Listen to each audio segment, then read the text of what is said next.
Tanom na ako diri mga kaidol. No? Muna tawag nila water grass.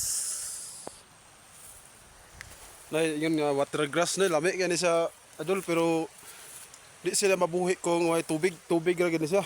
Ano yun?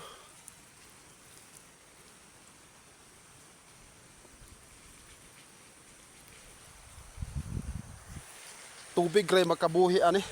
Kung wala tubig so patay gid siya. Ano? Inanaon na ni muna sampungan.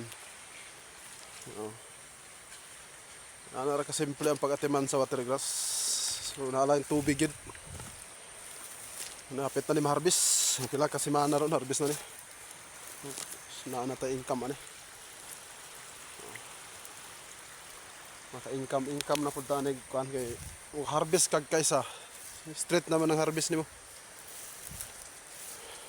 Mo ni among yuta diri.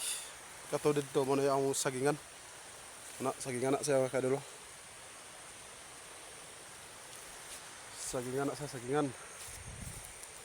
Diri ato pa ning panang kay. Kuan tayo similya sa mga balanghoy dito. Mo tayo itanom nato. Kani kamuti man ni. Itong violet. Harbisonon na po ni. Ini abaka, harbisonon na po ni akong abaka. Ano, dagang ka na. Dagko pagigay punuan. So maka-harvest ta. Ano tayo ikuan. Ni mga kaidol nga gulay, mukaon ba kamo ani? Ani? Gulay. So ang tawag ana diri sa mo tahong. Pwede ra gud nimo tawgon og kanang ligid sa traktor. So lami kayo nga gulay yapon.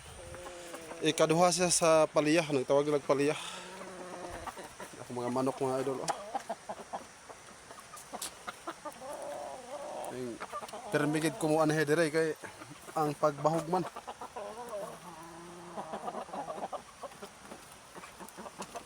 Balaw. Open air na siya nga balaw. Ano yung talisay ni? Ano yung talisay nga po na yun eh. Basilan na siya, basilan. So nga pa dayan o.